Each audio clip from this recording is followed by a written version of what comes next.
Hey, back for day 3 of Heart of Darkness.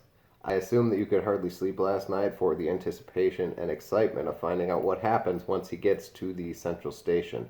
Uh, and you're going to find out.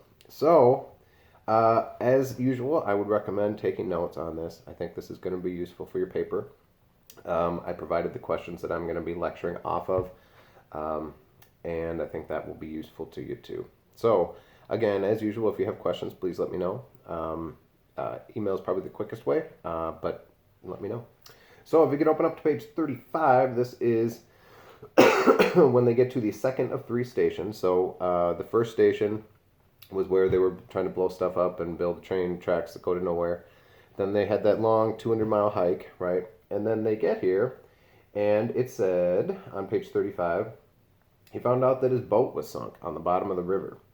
It said, one of them, a stout, excitable chap with black mustaches, informed me with great volubility and many digressions, as soon as I told him who I was, that my steamer was at the bottom of the river. I was thunderstruck. What? How? Why? Oh, it was all right. The manager himself was there. So, that's fishy too. So they're saying, yeah, don't worry about it. The manager was there when your boat sunk.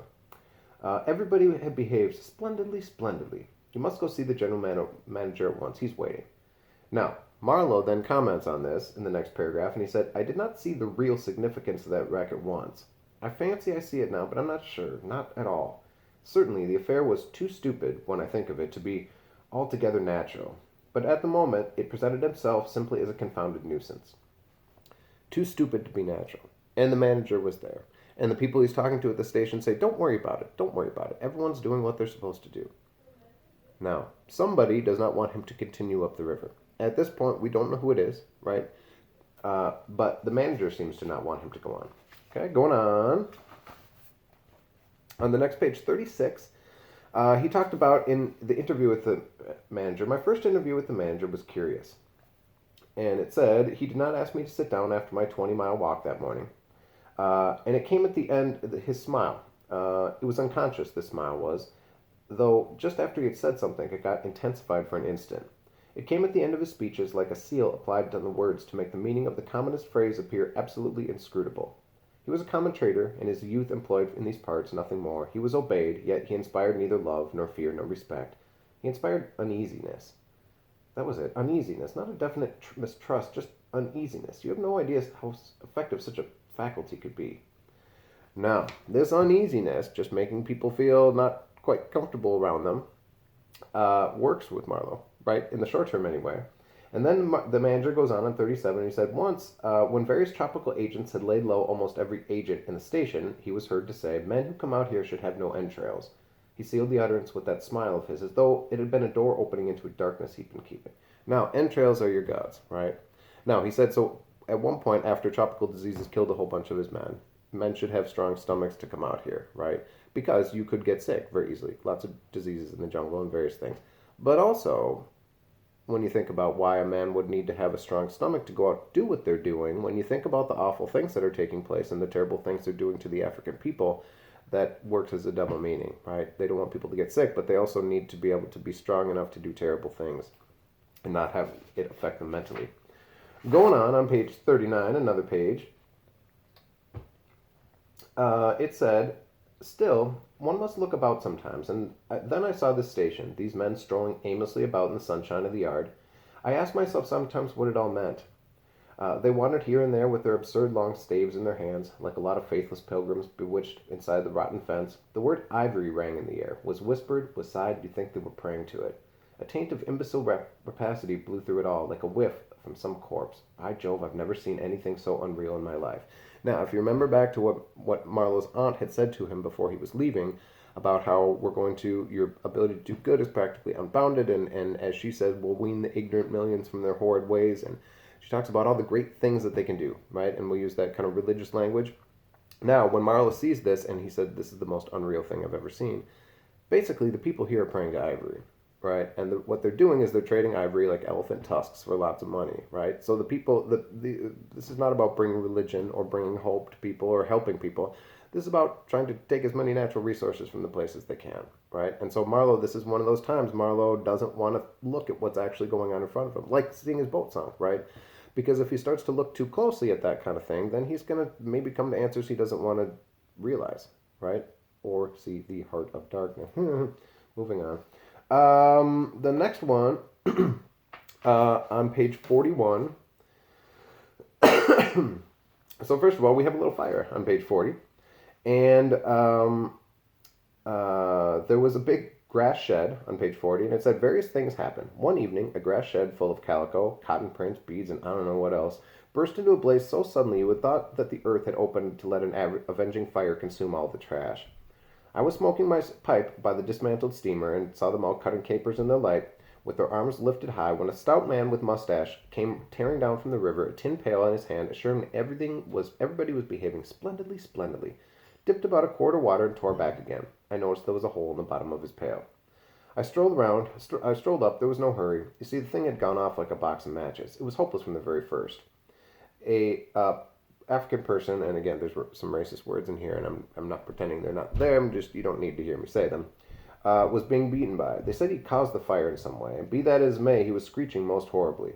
Now, we have a very weird situation here. So we got a shed full of fabric. Calico is like cotton prints and fabrics and beads. So why you have a shed full of cotton prints and beads in the jungle, I don't know.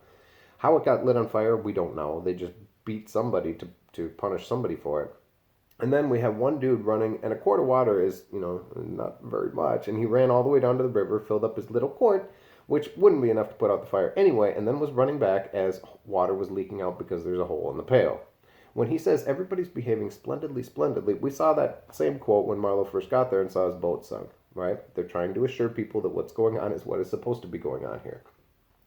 Now, the manager that they're talking about also turns out to be the brickmaker. And the brickmaker is on page 41. And it said, this guy, the business entrusted to this fellow was the making of bricks, so I've been informed, but there wasn't a fragment of a brick anywhere in the station. He'd been there for more than a year waiting. It seems he could not make bricks without something. I don't know what, straw maybe. Anyway, it could not be found there and was not likely to be sent from Europe. It did not appear clear to me what he was waiting for. Now, we have somebody who, and it goes on page 43, it said, it arrested me. He stood by civilly holding a half-pint champagne bottle, medical comforts, with a candle stuck in it. To my question, he said Mr. Kurtz had painted it. And so we got brickmaker who's never made any bricks, right? And he's the most important, powerful person at this station. Now, for Marlowe, who was kind of set out expecting to find something, and at least he'd been told that the company was going to be helping people, to then get there and find everything is cruel and vicious and brutal and also nonsensical and it's chaos, basically. And then we have the most powerful person who has a job they never do, right? These are the kind of things that Marlowe doesn't want to look too closely at, because then he starts to have to question what the company's doing, right, and what European people are doing in general. Now, if you're writing about why the book is, against colonialism, this would be stuff you would bring in, right? You would bring in all the places that make European people look bad. And so this is a pretty good spot for that. Going on, next on page 45, he continues on, and the guy is talking to him about lots of things, Kurtz in general. I let him run on this papier-mâché Mephistopheles. It seemed to me as if I could poke a forefinger through him. Now, first of all, papier-mâché, if you've done any elementary school art class where you had to make papier-mâché, it is disgusting. But anyway, it's how you make like piñatas and stuff, right? So it's a hollow, it's got a hard shell. And a Mephistopheles is a devil. Now, basically what he's saying is this person is hollow, right? He's a hollow devil. There's nothing on the inside of him. There is no heart to him, right? T.S. Eliot, who we may get a chance to read, I don't remember whether we read him last year or not in advance. I did some this year. Anyway, he wrote a poem called The Hollow Men, based on this idea, that said people in the modernist time period, around the world wars and things going on that time, everyone was hollow, right? We were just kind of shells of people walking around with nothing going on inside of us. Okay, now going on, a couple more things. On page 47, we see dreams, right? Now, it said, I would not have gone so far as to fight for Kurtz, but I went near enough to a lie.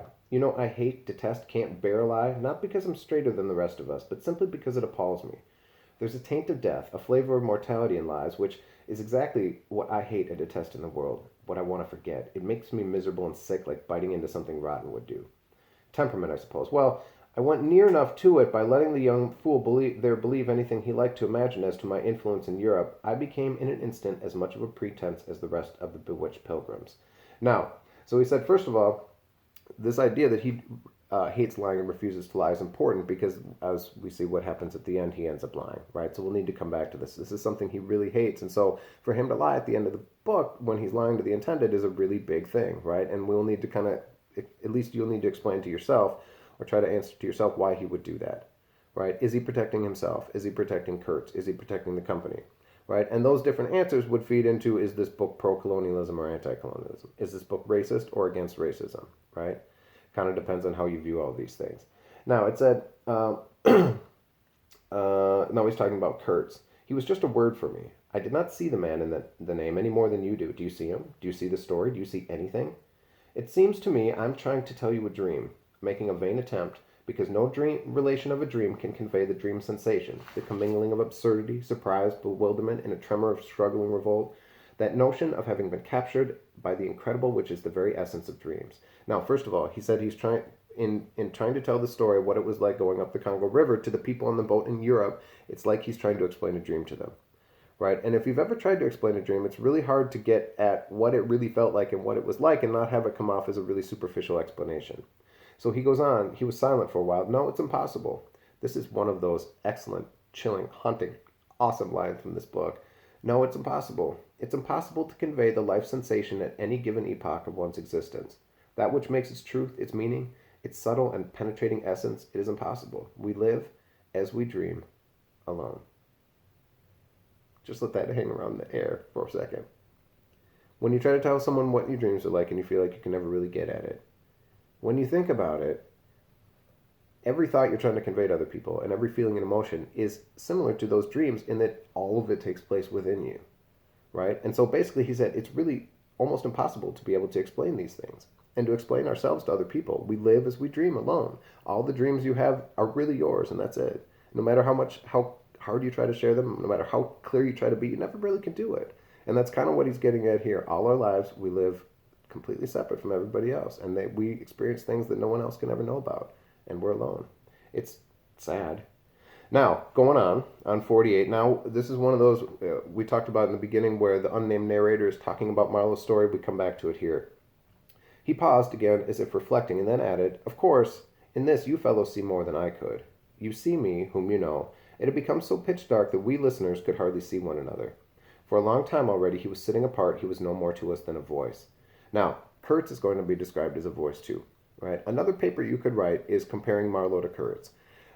They're sent by the same people, and if you look at the way people talk about Marlowe, they see a lot of Kurtz in Marlowe, right? And I think Marlowe basically says he almost went down the path Kurtz did, right? And he could have been there. And so that idea of him being described as a voice as Kurtz is later would be useful for that paper. Page 49, a couple other things.